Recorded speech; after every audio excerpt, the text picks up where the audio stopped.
Hi class, today we are going to start a new topic, that is modernization.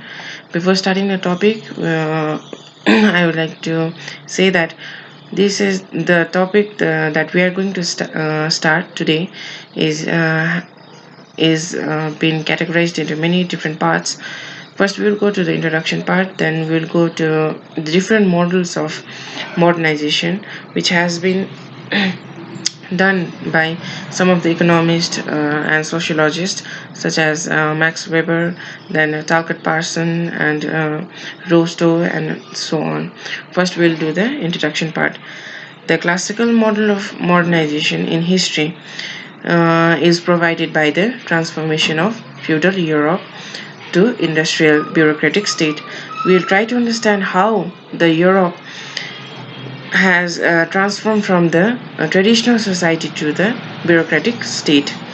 The transformation from feudal to industrial was momentous and gigantic. So we'll try to understand how the change happened in the feudal Europe. The feudalism in Europe has very distinct characteristics. It has very distinct characteristics. We'll go one by one. First we'll go politically, then socially, then culturally, then economically, and so on. First we'll do economically. How economically the market was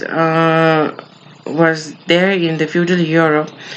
The market of the feudal Europe was predominantly the agriculture and rural, where there is a small scale industries and there used to be the commercial exchange, and most of the exchange was based on the barter system, where there was exchange of goods and not the manufacturers.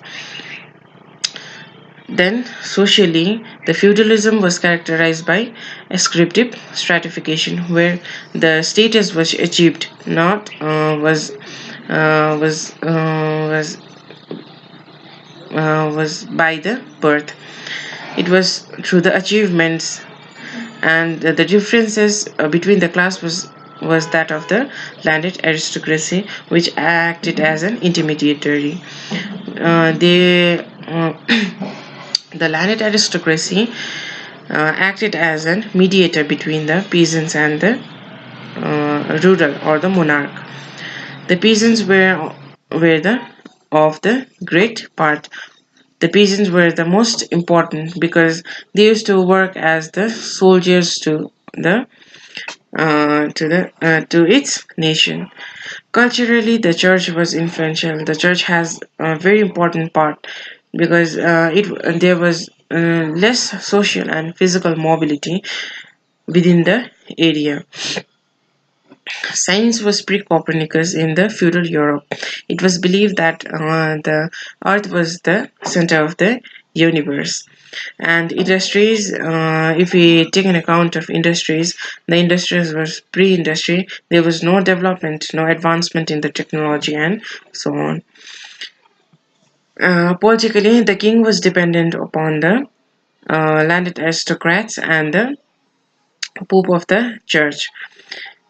And then pope of the church. Then there was no concept of nationalism, no democracy at all, and no concept of citizenship through hereditary. It was there was no sense of belongingness. The individual was the intimate members of its village. It was the Renaissance period when it was the first to raise its voice against the constraint through arts, through potteries and so on. It raised its voice against the constraint, against inequality that was happening in the feudal Europe. So this much for the introduction part. Hope to see you in the next video, where we are going to start the Rostow's model of modernization. Okay, then don't forget to subscribe this channel, and then don't forget to click the bell icon and the like video.